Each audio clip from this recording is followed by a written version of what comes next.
So I'm going to get ready to put this transmission back together. And first thing I want to do is, this thing has some light scratches and things on the port plate to barrel surface here. And I'm going to try to lap it out. Since some of the metal shavings in there made a lot of scratches on it, so being anal about it, I'm going to try to lap it out and get this finished back to smooth and no scratches. And hopefully it'll be less leakage between the barrel and the port plate. I'm going to take some lapping compound and lap this surface along with the barrel surface that normally rides against it. Put lap compound between, and I'm going to clean up the surface. You want to use a fine grit, really fine grit lapping compound. You don't need much abrasive to do this, especially if it's fairly good shape in the first place.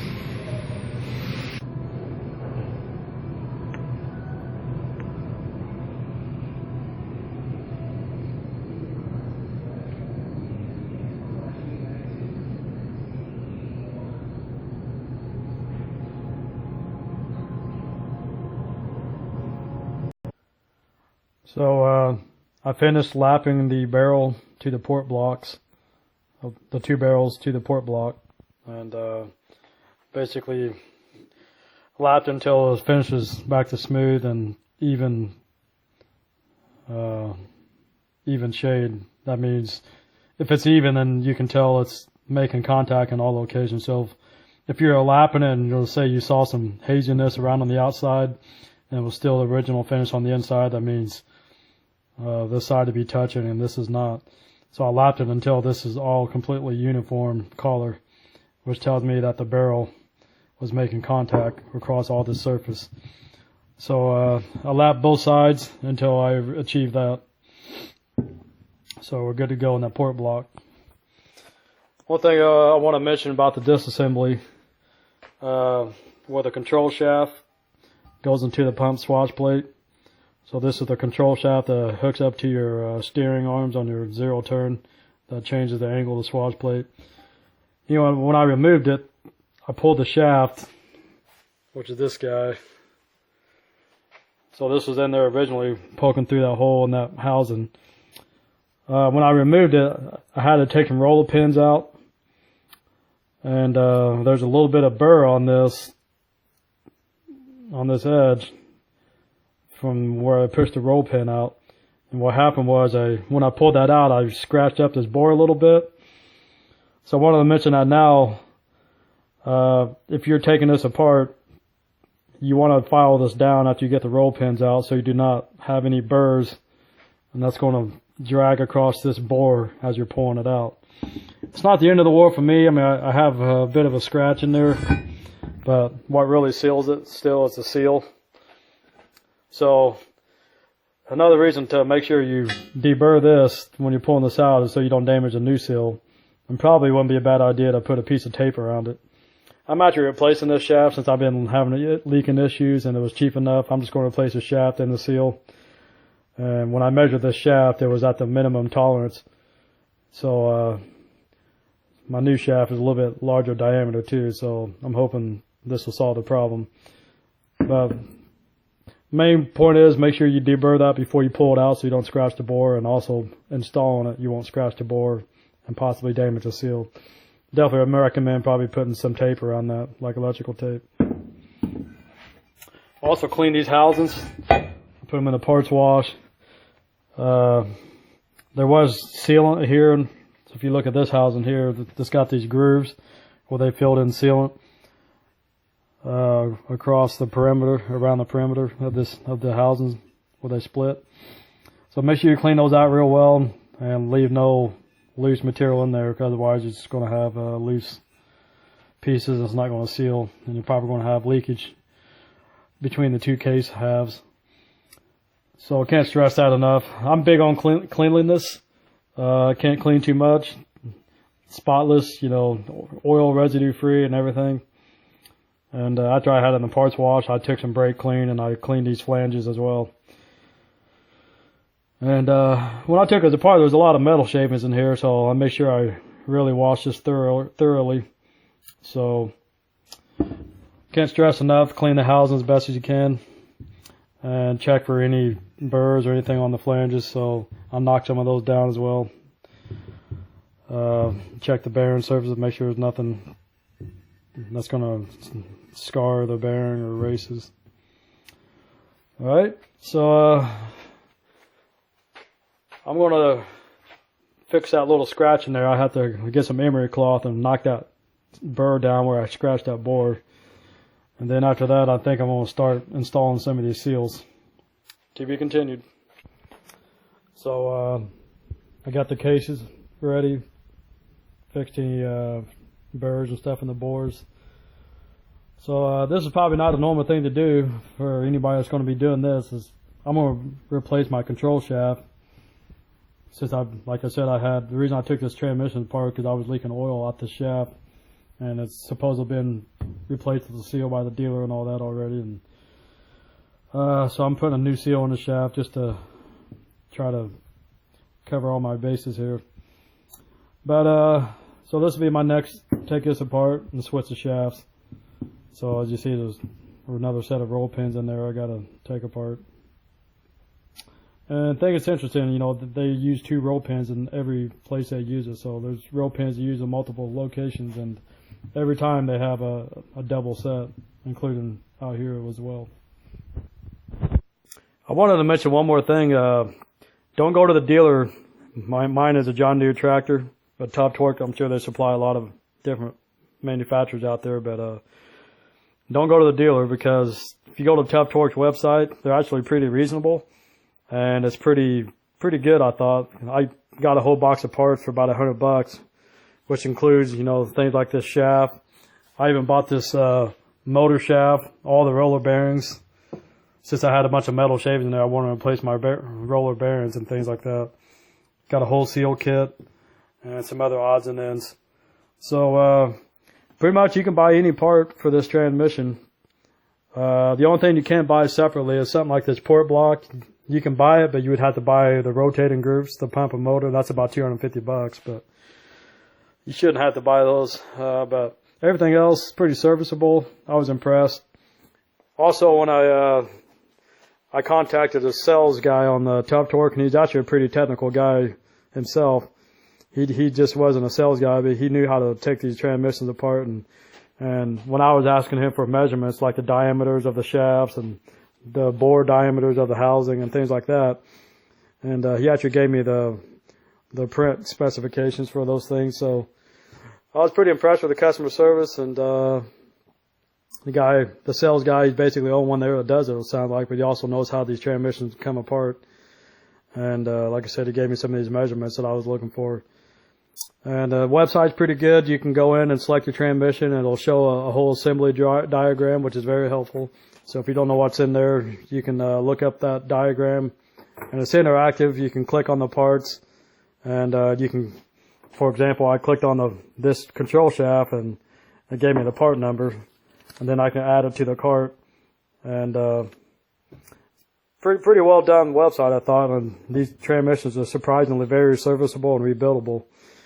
And it's a lot cheaper than trying to spend $1,000 if you had to buy the whole thing. And that's from Tough Torque. And I can't imagine how much the dealer would cost.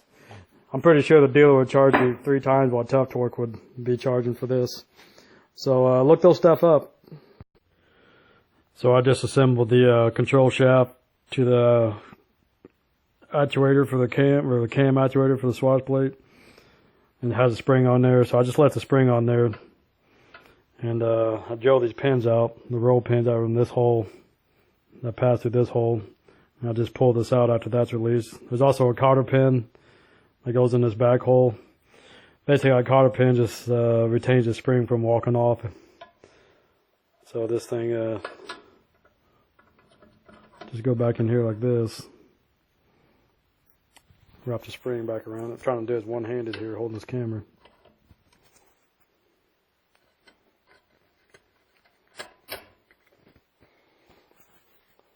So I slid the shaft and slide it back. I'm going to put this cotter pin back in.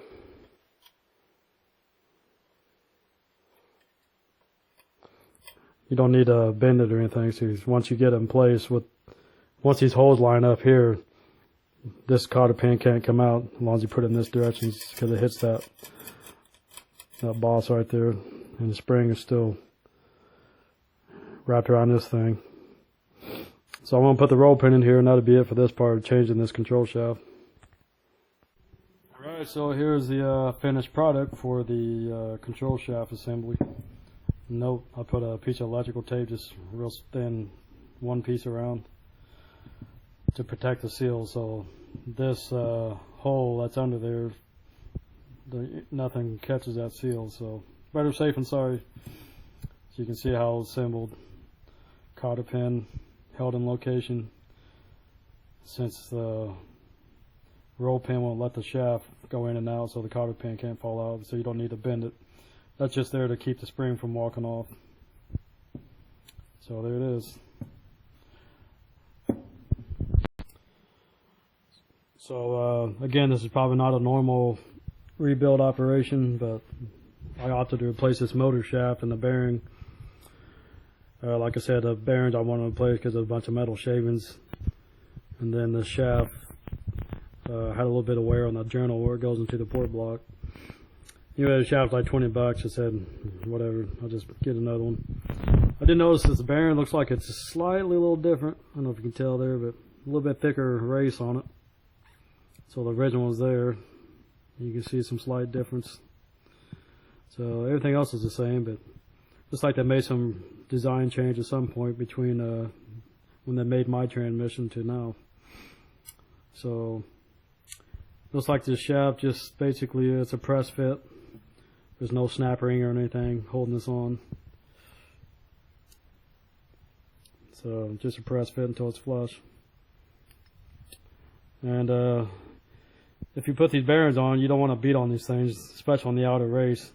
If you hit anything, you want to be on the inner race where it's being pushed against the shaft, so you're not putting a thrust load onto the bearings. If you hit on this outer race, you'd be pushing against between the cages, and you could damage those cages inside there. So always press against the inner ring. So I just wanted to show real quick how I put the bearing on the motor shaft. So like I said, I didn't want to hit this outer race, so I just used a 3/8 drive extension, and I put it in the vise here, bottom side up, and then that fits around that diameter of the inner race. And then I just set the shaft on top, holding the sanded over that, and I just tap that shaft into the bearing, so I wasn't putting any force or pressure on this outer race. And I just used a rubber mallet, a hard plastic mallet, and it didn't take much to drive that in. It's an interference fit, but it only took about 4 or 5 whacks to drive that to the bottom. Another idea, if you had a C-clamp big enough, you could, just press it together with the C-clamp real nice and easy. That's probably what I would have done. I would have put a little small socket or a washer the same diameter as the inside race, and then that way you're pressing against that bearing inside race and have a nice, easy, controlled press. So I would have done it that way if I could, but since my C-clamp is just barely not big enough, you need about a 7-inch clamp. So there's the motor shaft ready to go. Alright, so I got the pump shaft here. Again, I want to change the bearing. So you can see there's 2 clips on this shaft.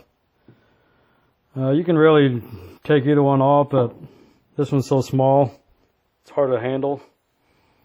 And this one's a lot easier to take off, so I took that one off and pressed the bearing off from this side. They can go either way. So when I put this back on, I'm going to slide it back up here. I'll probably lay this on the vise and have the shaft going down this way. And I'll lightly tap on the shaft and driving it down through the hole. And again, I'll have this supported by the vise area. I don't want to make sure I'm not hitting on the outer race, inner race only. Then I'll put the E-clip back on. So I'm driving the bearing in. So basically I put the bearing, so you can see this, the jaws of the vise are going to be laying against this inner race, supporting it at least. So and then I took my rubber hard mallet here and drove the shaft down until it bottoms out on that snap ring. So you don't have to hit it too hard, just till you touch that snap ring, and that's it.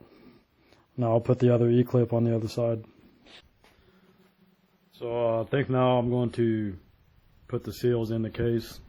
I'll start with this axle bearing, or axle seal, and I'll probably move on to that control lever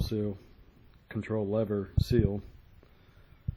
And then there's another seal up here where the pump shaft that's driven off the engine, the pulley belt, belt driven pulley.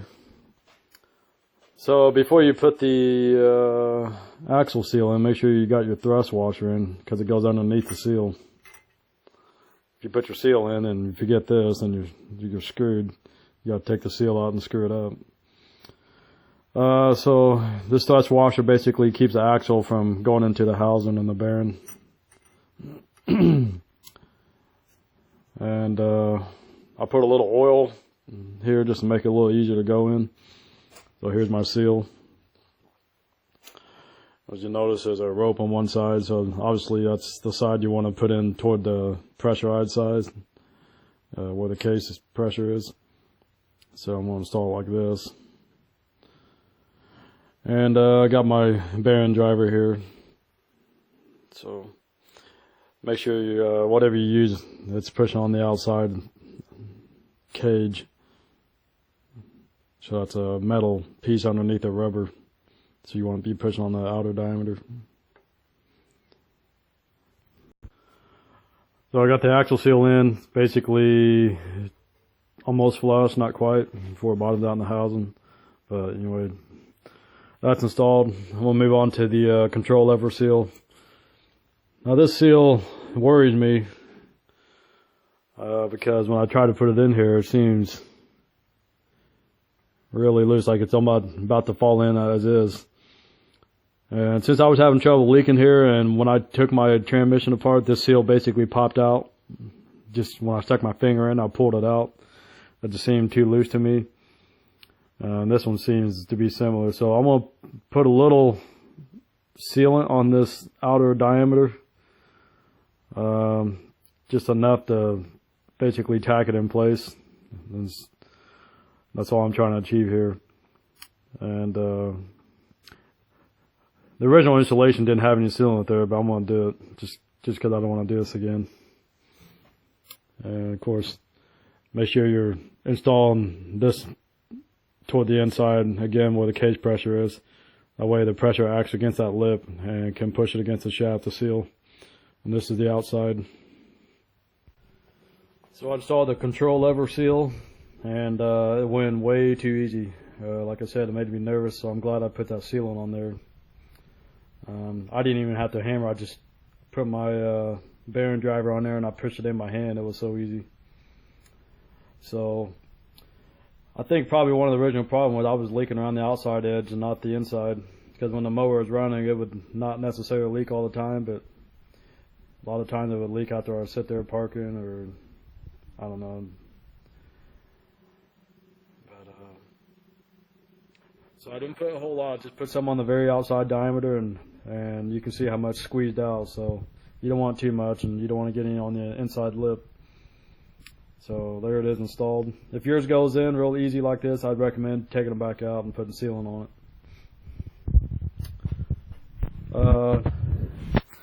I was going to put this seal on next, but now I'm thinking about it, I got to put the shaft in, because in this case the bearing is held in by a snap ring, and that goes underneath the seal. So you got to have that pump shaft in before you can install that seal.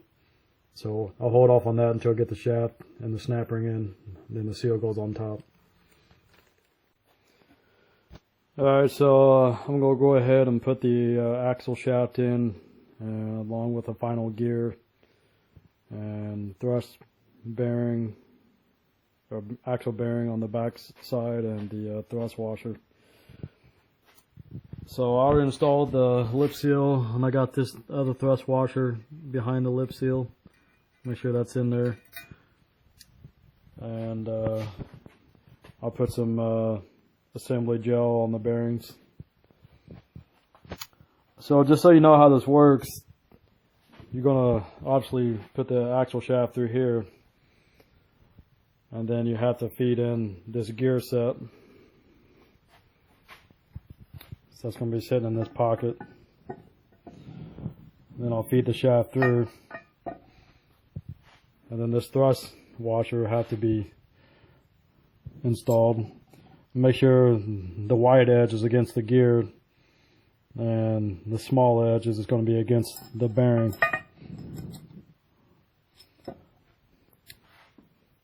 So these edge contact each other, so it sits like this.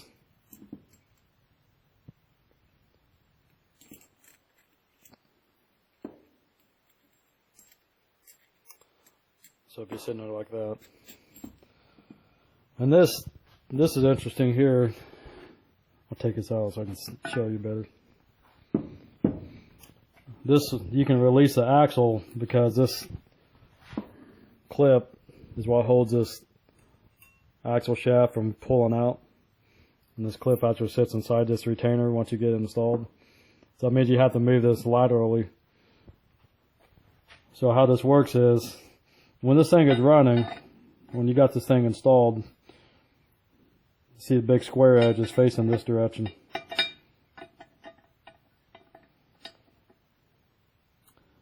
And then that clip is going to be captured inside the back of that. But to get to, when I had to take it apart, once you take this housing off, you can spin this.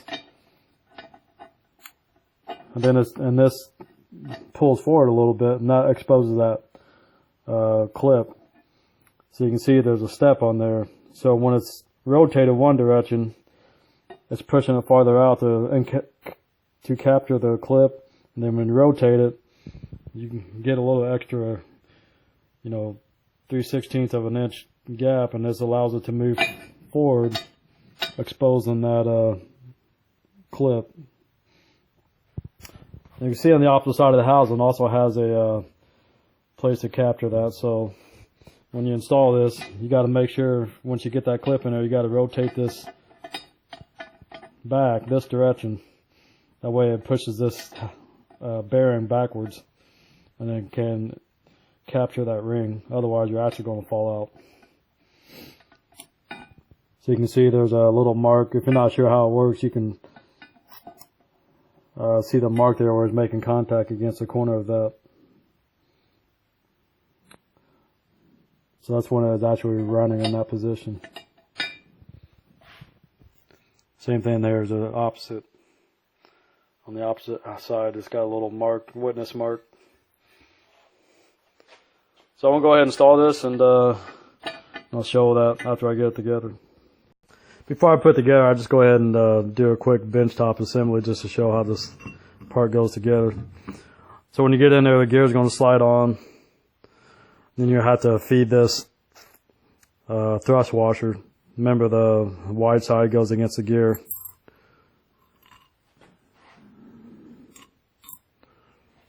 And then this axle bearing is going to go on last. Or you have it sit in the housing already. And make sure this is contacting that thrust washer. So then that fits in there. And then when you have this in position, like when this thing is rotated in this direction, you're able to slide this clip in there.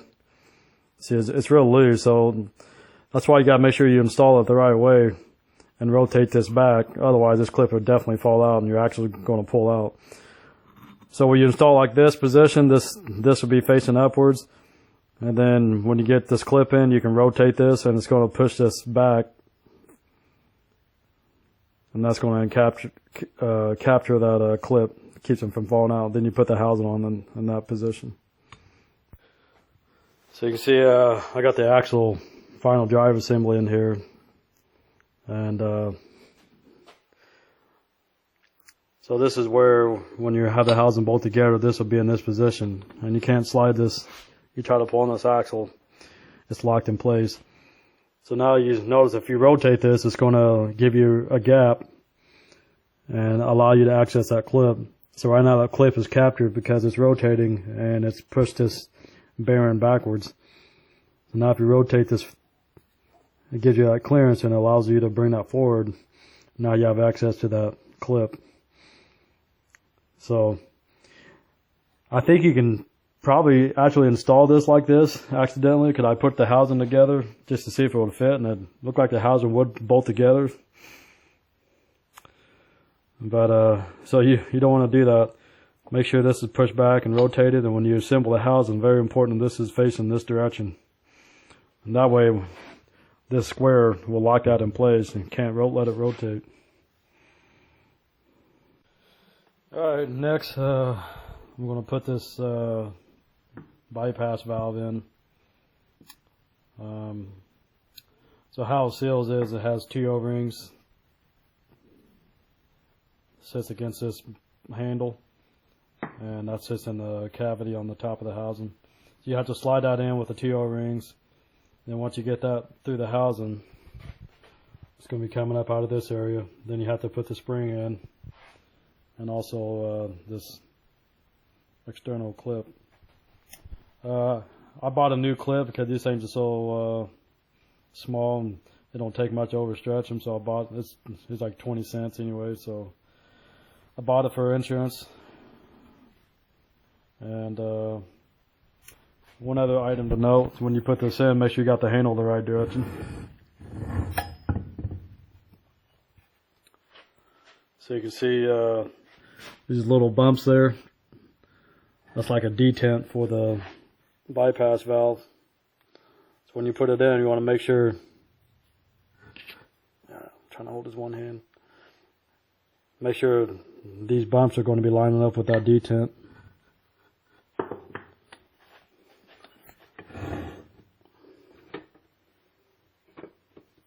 just set this. Show you for a second. So it's going to go in like this. So right, those bumps hit those detents, holds it in place.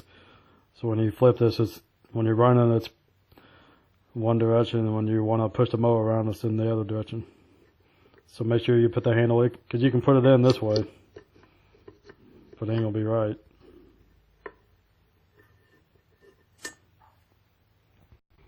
Alright, so I got the bypass shaft in. Let's see, the lever's in the right position.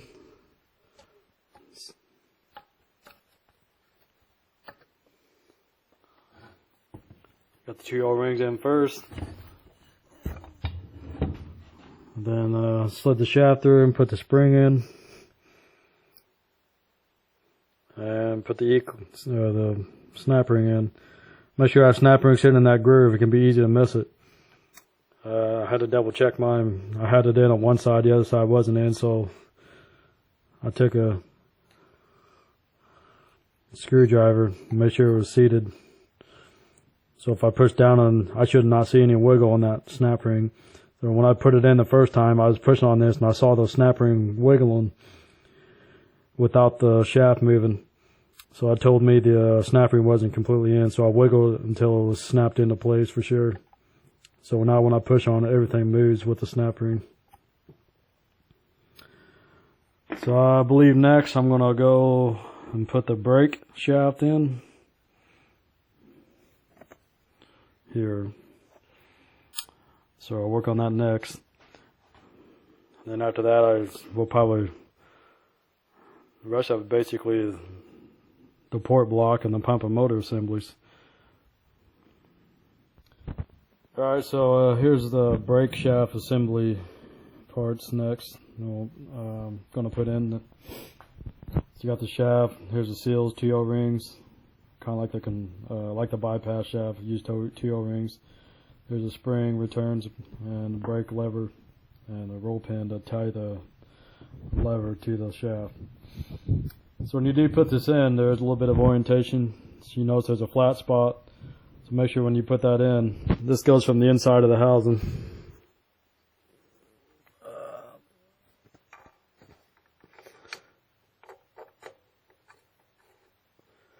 Make sure that flat spot is facing toward the case, because there's going to be some brake parts the shoes and stuff that act on the disc right here.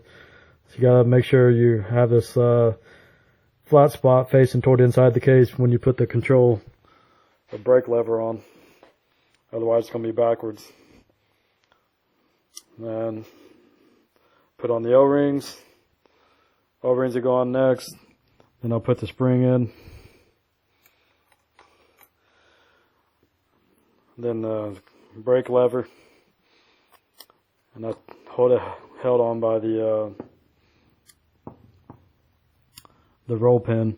Notice it says up orientation, so that's facing towards you. Up, facing up toward the top of the case. And this tab is going to act on that spring to help return. And to install the roll pin, I want to try to use a little C-clamp so I don't have to pound on this. So I'll put that on there and squeeze that roll pin together. Just one more note about the spring. You can't just throw it on there. You need to see how these tangs. Don't matter if the spring's upside down or not. It's symmetrical, but you need to put the bottom side on one side and then the top side and squeeze it to the opposite side where it's compressing the spring a little bit. That way when you put this on here, this tab will go in between there. So it fits in that slot. Now it's pushing on spring either direction.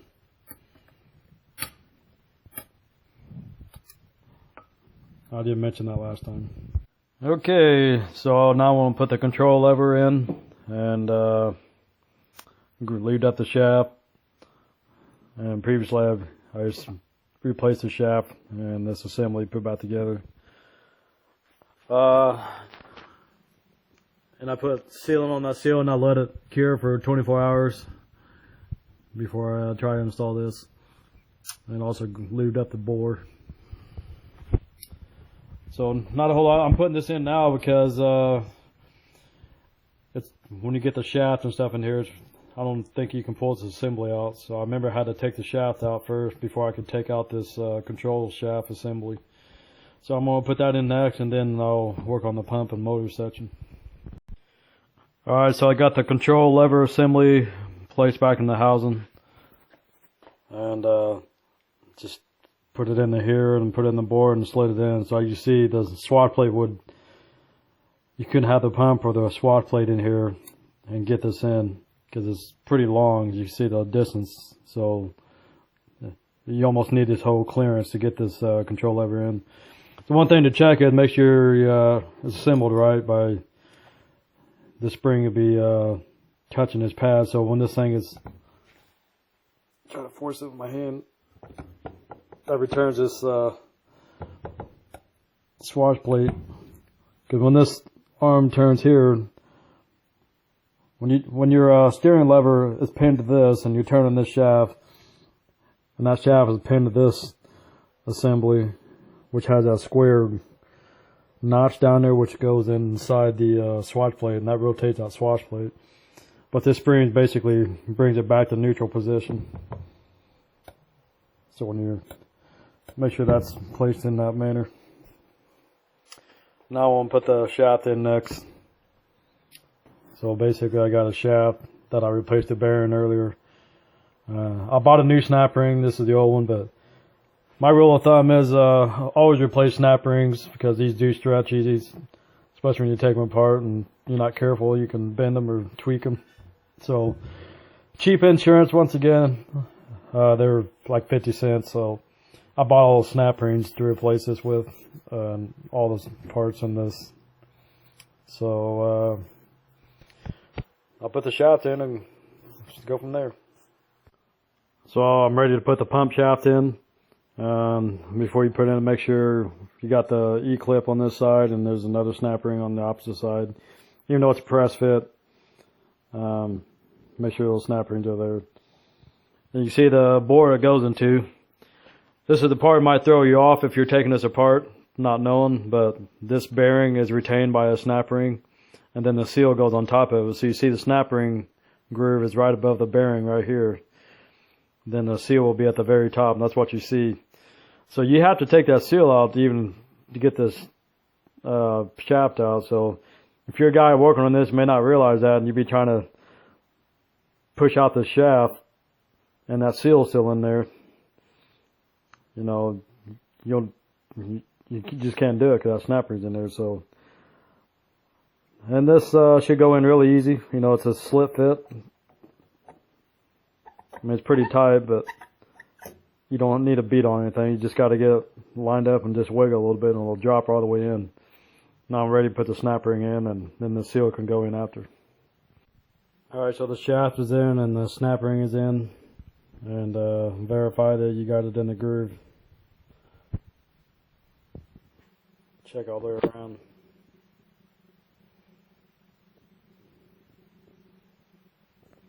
Put the seal in next.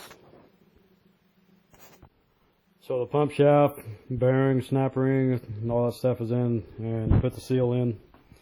And you notice it goes down basically right past the chamfer of the housing. So that's where it hits the snap ring and bottoms out on the snap ring, and then you'll see that chamfer. So it's inset a little bit. Had to use a deep well socket because you got a couple inches of shaft taken out and diameter around that fits the outside OD of the seal. Alright, flip it back over and begin the pump and motor stuff, I think. So I put the cradle bearings in next. I put a little transgel on the backside to help them stick to there in case, so they don't slip off in case I move his housing. And now I'm gonna put the swash plate and cradle, or swash plate and slipper surface bearing. Not slippers. These pistons don't have slippers on them, but piston running surface. So make sure there's a race, bottom race with the rollers and the top plate. And a square notch is going to go onto that cam down there. And I'll put some lube on the bottom of the swash plate for the cradle bearing. So the swash plate's in there now. As you see, it's sitting on the notch of the cam.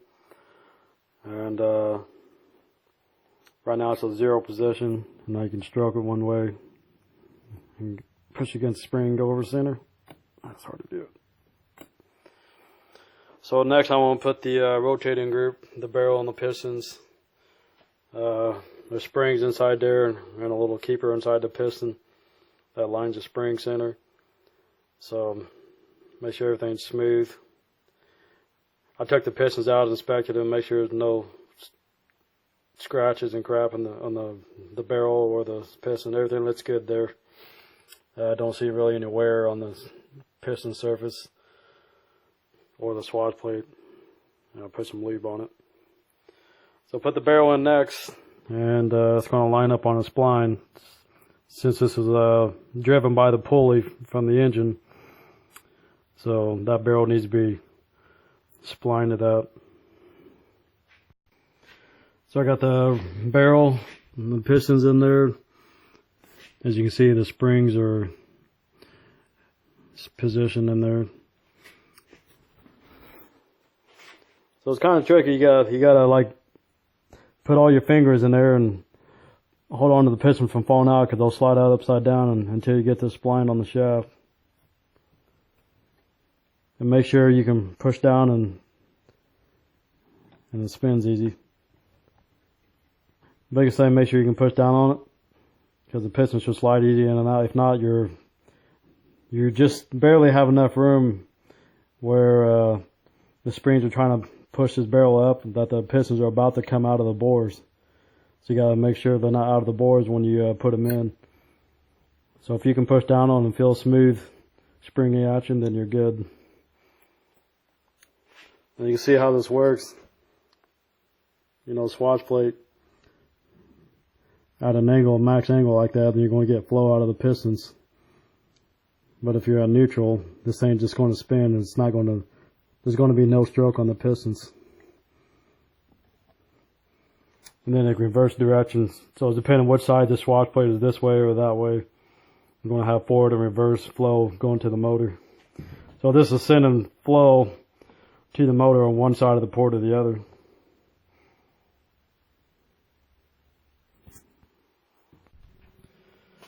So this next part is going to be kind of tricky because a lot of pieces got to go together at once. So basically I have to put the motor assembly together first because it's going horizontal, and I have to have it all kind of together and place it in place while I'm installed on top of the pump group. And so I'm basically have to put the swash plate bearing in. Not really a swash plate, the bearing for the piston surface in here. Then we'll have to put the rotating group onto the shaft, and then slide that all through to the back side of this because there'll be a bearing on the back side. And then once you get that through, then on this end you have to put the snap ring on behind where this other bearing goes, and then you have to put that bearing on as well as the gears, this right here, the gear with the brake disc. So you have to put all that all in at once and then lay it down in there as assembly, and then pay attention to how this is going to go on the pump group. So I want to put it all together and get it ready for installation, and show another picture of that before it goes in. So little change of plan. I couldn't quite assemble all of this. I put everything up here up to the snap ring, but no bearing or the gear and the brake disc. Basically because this pistons are spring loaded and it's trying to pull this shaft backwards. You know, it's pressing against this housing and pushing this all back, and it's pulling the shaft back with it since this block is pushing on the shaft and the bearing. So what I'm going to try to do is get this in there, and once I get it in here, I'm going to start compressing this piston springs, and then maybe get the dowel pins kind of set in here. At the same time, this is going to be trying to push me upwards. So, and then get it kind of set in there, then I want to try to put the bearing and the gear with the brake disc. And the way this came apart was this bearing here, you can see the roller on one side. The roller was facing toward the port block, and this is facing the gear side and the disc. And that's just a slip fit onto that journal, so it's not a press, so it just slides on real easy. I mean, it's clearance fit, but so we'll see how that goes. Probably help have another hand, but I want to do it myself and see how it turns out. So this is probably the most difficult part so far. It's not going too bad, just you got a lot of things going on at once. So basically, I just paused just a moment to show my progress. You can see I'm not bottomed. I'm not all the way down. I'm just barely catching the dowel pins on the port block, and basically compress the motor assembly. And so you got to worry about lining up your bypass valve shaft that's going in this hole. You got to worry about lining up the pump shaft starting to go in, and then you got to make sure your pump is not getting bound up or anything. So while you're installing, it's a good idea to rotate your shaft and make sure the pistons are rotating okay. And then I compress this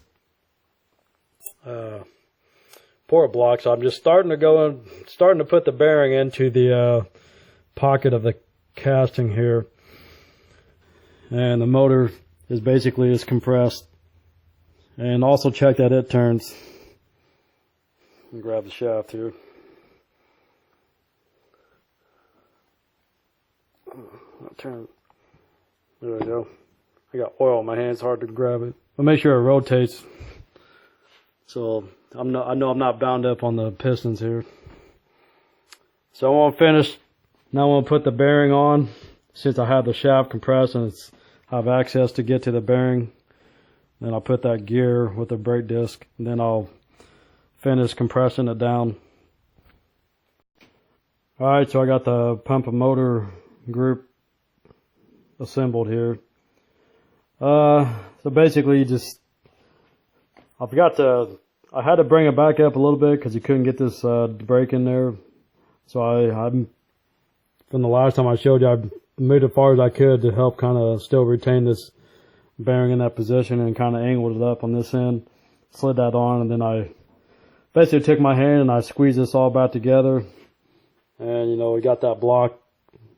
So on the bottom there's also a notch where that locks into. So got that to seat all the way down. And the bearing's in the pocket now, centered against the back of the housing.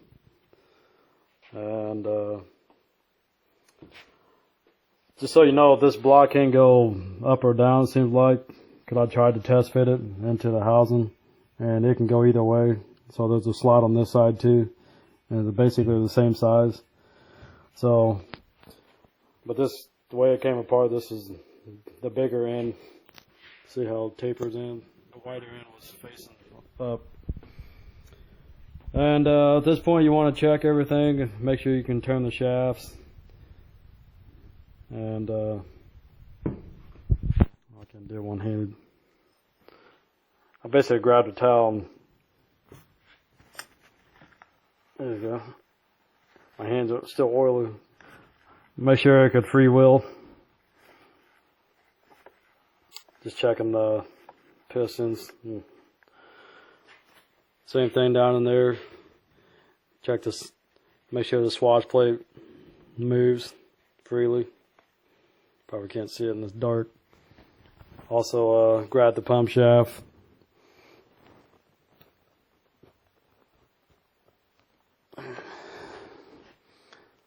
Well, it was rotating when I had two hands.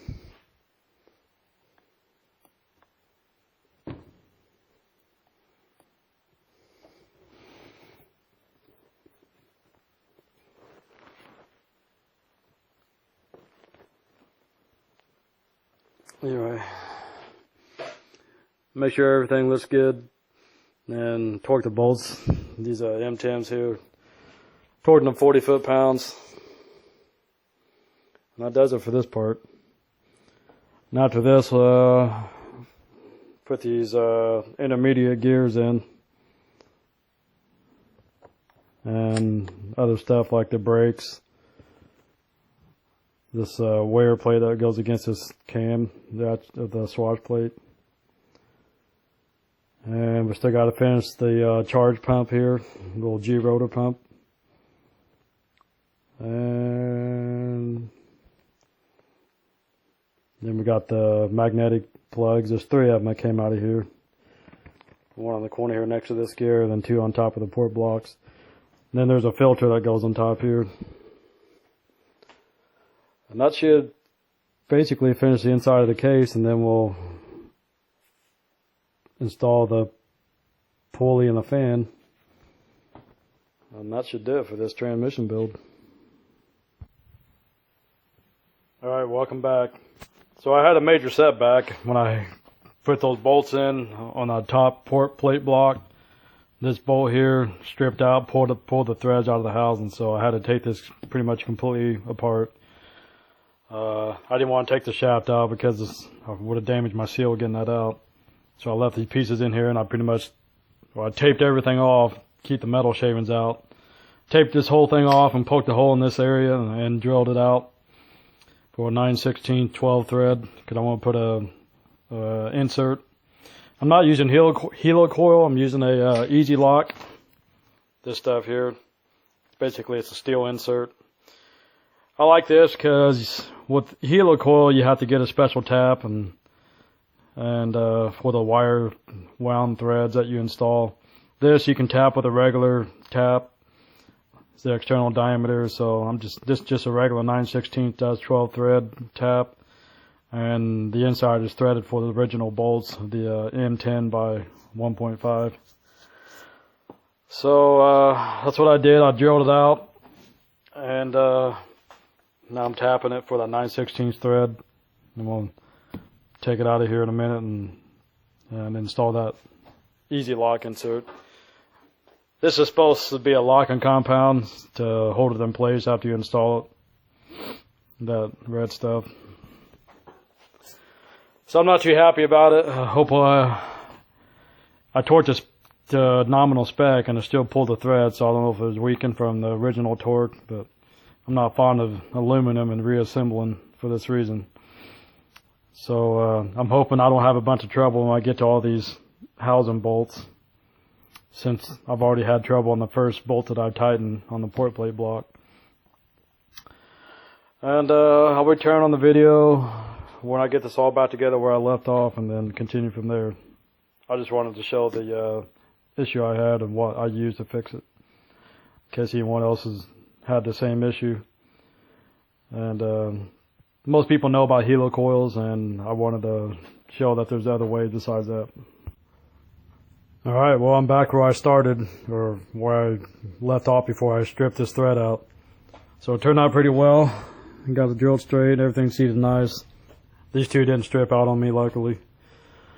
And I reduced the torque to the lowest range according to the assembly drawing. It said 33 to 47 foot-pounds.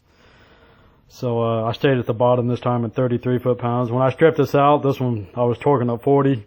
These two I hit 40 foot-pounds, and this one did not. So when I put this insert in, I torqued all three of them just 33 foot-pounds, just play it safe. Hopefully it'll be okay. Alright, so after this, I'm going to put the brakes in. So there's just two slots here. There's a brake shoe that goes here, and a brake shoe goes on this side. So it grabs on both sides. When you turn the brake lever, this rotates and pushes against one of the shoes, which pushes the disc and backs in against the other shoe on the back side. You may notice the shoe does have a particular orientation away. You can see there's a little cutout, a little step there. So you want to make sure it's matching the same as the radius of your disc, drum, or your disc there. So I'm going to slide this one there in that pocket. So the breaker right against that. Same thing on this one. You can see the wear pattern there, and there's a little step. So it rides against this surface. So I'm going to slip this in there. That's all to it. So now you can see when you rotate this, it grabs that disc. Those squeezes the shoes and grabs that disc. And this is called the jerky plate. Again, you can see there's a wear pattern on there, so I'm going to put it back how it was. So you can see this side is not where the swash plate cam was touching. It was on this side. So that just goes in this slot right here. I'm going to put a little grease on it first. Or assembly lube. I'll slip that out of here in this pocket.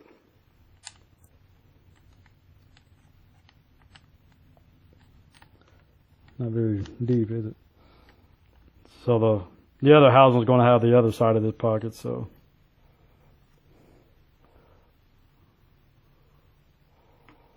Put some in there. Alright, so after that, I want to put this gear set in here. So that transfers from the motor to the final drive. And one thing to note, this shaft has a flat end on one side. And that has to face upwards, because the opposite housing is going to have a flat spot. So when that housing sets on here, it holds that shaft from spinning. So make sure you have that flat spot facing upwards. And I'll put that in next, and I'll show you. Alright, so I got the intermediate gear and shaft in. So it consists of a few parts here. You got the shaft. You got a couple washers on each side that rides against the housing. That keeps the gear off the housing. And you got the little sprocket and a bigger sprocket. So this is transferring off the motor gear. And that's splined onto this. And that transfers it to the final drive gear. So here's the real important part. Make sure you got this flat spot. You can see there's a flat on here on this shaft, and it has to be on this side. Make sure it's facing up when you put this housing together. So as you can see, this housing, it has a machine flat. Otherwise, if you try to bolt this down, it's not going to sit if you have the round part sticking upwards, and it's not going to bolt down right. So very critical, make sure the shaft's facing up before you put these housings together with the flat spot up. Move on to the G-rotor, and I'll be back.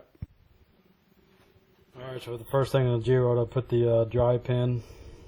It goes in a hole in the pump shaft, and that's what drives the inner G-rotor gear.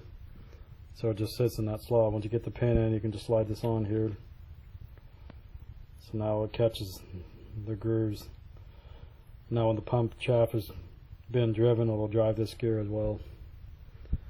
Then we can put this G-rotor section back in.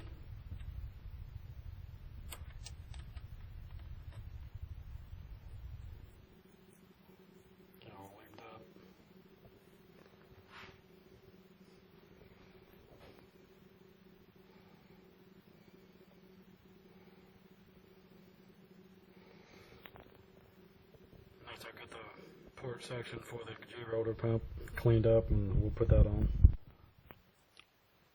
So this only goes on one way. You can see there's multiple sets of grooves on the side of this that line up with these pins, but you got to line it up so both of these pins are lined up or fitting in the slots. You know, and for this pump, you know, where it goes is just like that. You can see both of them line up. They won't line up if you try to put them on these two. So now that's the G-rotor assembly, and there's the spring. That's it for that. Of course, your filter is going to sit in there too. Put a little seal on there. Make it stick. And then after that, I'll come back and. Alright, so this basically completes the internal assembly. So I finally got the filter and the spring that holds the G-rotor port down. Don't forget the magnets. You got 3 magnets here, 2 on the port block, 1 down here in the corner next to the drive gear. And double checked all the sealing surfaces are clean, including these grooves. Most of the grooves on the opposite housing right here are cleaned out real good. And so that's where you're going to put the silicone gasket maker. Same thing in here. So double checked all that. Make sure again your flat is positioned up. This is turned sideways. You don't want that to be out of place when you put this housing on for the final time. Jerky plates there, the shoes. So everything's good. You got these bolts torqued to 33 foot-pounds. So what I'm going to do now is I'm going to put silicone all around the perimeter and probably a little bit around this bolt hole. That way, in case oil tries to leak out of that hole. And that'll be it. Oh, I also got my gasket kit that came with a new plug. So this is the plug that goes in there. So I'll put silicone on the groove first, and I'll smash this in there. I'll put it on this housing. Then I'll drop this housing on top of everything. And when I bought the sealant or the gasket kit with all the O-rings, it came with this aluminum all-in-one RTV. So this must be what they use at the factory. So that came with the gasket kit if you buy it. Alright, that's it. So I got the sealant on the other housing, so I'm going to let this flash for about 10 minutes and then put it on and put the bolts in. Alright, so the internal assembly is finished. Put all the bolts in. Everything went on pretty smooth, it seemed like. I made a first pass around all the bolts, just snugged them until the housing was seated. Then I final torqued them to 18 foot-pounds. And there's 15 bolts. There's a couple different sizes. There's a shorter size and then there's 2 longer size. So it's pretty clear that where they go. These are the drain plug bolts. I'll put some new gaskets on them. I'm going to finish this some other time. It's getting late for me. All I have really left is the fan and pulley for the pump shaft and then the reservoir. And that'll complete this assembly of the transmission. Then after that, we'll get on the tractor and hopefully this little bastard. Oh, that's the other thing I have to do. I got to put that control lever on. Hopefully this little bastard won't leak. If it does, I'm going to be pissed.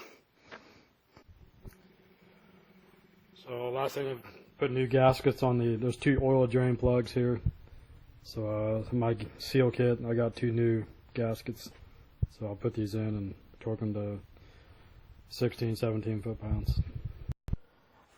Next I'll put the pulley, the fan, and the locking nut on the pump shaft.